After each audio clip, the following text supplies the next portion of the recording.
এখানে use, into, অনটু, আপন, এই তিনটেই প্রিপোজিশন। এই প্রিপোজিশনগুলো একটু অন্য জায়গায় ইউজ হয়। তিনটেই মোশনের ক্ষেত্রে ইউজ হয়। মোশন মানে একটা স্পিড, একটা গতি থাকবে প্রত্যেকটা ইউজের ক্ষেত্রে।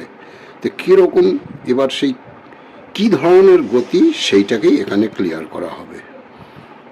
কিন্তু এগুলোর ইউজটা সম্পূর্ণরূপ সময় হয়তো জানা নাও থাকতে পারে। যাই হোক, এখন এগুলোর যে ইউজ হয় সেই ইউজটাকে তোমাদের কীভাবে কোন জায়গায় ইউজ হয় এটা ক্লিয়ার করে দেবো।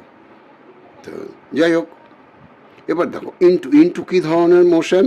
ইনটু হচ্ছে মানে ইনওয়ার্ড। ইনওয়ার্ড বলতে বাইরের থেকে কেউ ভেতরে আসছে, মানে কোনো ঘরের একটা বাইরের থেকে ভেতরে আসছে, কোনো হলের একটা বাইরের থেকে ভেতরের দিকে যাচ্ছে, একটা ক্লাসরুমের বাইরের থেকে ভেতরের দিকে আসবে।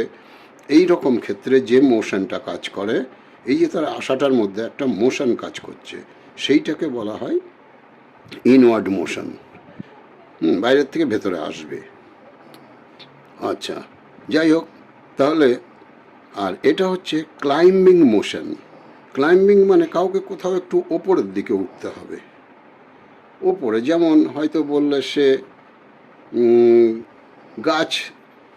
গাছে চড়ে গাছের ওপর থেকে সে কোনো একটা জায়গায় যাবে, তাহলে এটা হচ্ছে ক্লাইম্বিং মোশন, মানে ওপরে উঠতে হচ্ছে তাকে, তখন মোশনটা হচ্ছে, মানে নিচের দিক থেকে তাকে ওপরের দিকে যেতে হচ্ছে। এইটা হচ্ছে ক্লাইম্বিং মোশন। আর আপন, তখন এই ক্লাইম্বিং মোশনে অন টু ইউজ হয়। আর আপন, আপনটা অনেক ক্ষেত্রে ইউজ হয়। এখানে এইগুলো হচ্ছে একটু এক্সেপশনাল ইউজ, এই জন্য এগুলো এখানে বলা হচ্ছে। যেমন এটা হচ্ছে মোশন ইন দ্য এয়ার। এয়ারে কোন রকম মোশন হবে। এয়ারে বলতে ধরো কেউ যদি জাম্প করে, কেউ যদি লাফায়, সেই জাম্প করা লাফানোর ক্ষেত্রে তাকে কিন্তু এয়ারে কিছুটা উঠতে হবে। তাহলে যখনই স্পিডটা হচ্ছে কোনো একটা স্পট থেকে, তারপরে ওটা কিছুটা এয়ারে যাচ্ছে, এয়ারের পরে তারপরে তোমার যে কোনো একটা সারফেসের ওপর পড়ছে, মানে টেবিল চেয়ার কোনো কিছুর ওপরে। তো যাই হোক, এখানে এই যে চারখানা যে এক্সাম্পল দেওয়া আছে, এইগুলোকে যখন ফিল আপ করা হবে তখন ক্লিয়ার হয়ে যাবে যে এই জায়গাটা কী হতে পারে। তো কীরকমভাবে, এবার দেখো কি লেখা আছে এই জায়গাটা দেখা যাক। The cat sprang dash the table. তাহলে ক্যাট স্প্র্যাং মানে জাম্প করা, লাফানো টাইপের। ড্যাশ দ্য টেবিল মানে বিড়াল যখন জাম্প করবে তখন যখন টেবিলের ওপরে আসবে, হয়তো আরেকটু ওপরে কোথাও ছিল বা আশেপাশে কোথাও ছিল, এটার থেকে ওটাই জাম্প করে যাবে। এই যে যখন জাম্পটা করবে ওকে কিছুক্ষণ এয়ারে মানে শূন্য স্থানে ওকে থাকতে হয়।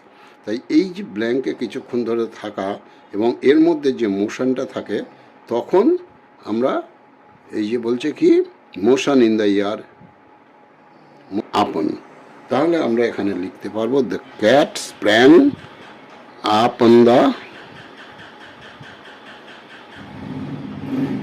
টেবিল। নেক্সট আসছে he is stepping dash the room. তাহলে স্টেপ করে যদি কেউ ঘরের মধ্যে আসতে চায়, তাহলে তাকে পায়ে হেঁটে হেঁটে আসতে হবে, তার মানে ইনওয়ার্ড মোশন হচ্ছে এটা। তাহলে ইনওয়ার্ড মোশনের জন্য এই যে মোশন ইনওয়ার্ড আমরা ইনটু ইউজ করব।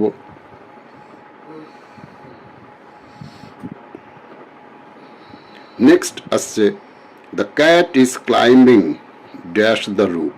তার মানে বিড়ালটা কোনো একটা জায়গা দিয়ে বেয়ে উঠছে, তারপরে ছাদে ঠাদে কোথাও একটা যাবে, এখানে আছে ছাদ, রুফ। তাহলে এটা ক্লাইম্বিং মোশন হচ্ছে। ক্লাইম্বিং মোশনে আমরা অন টু ইউজ করব।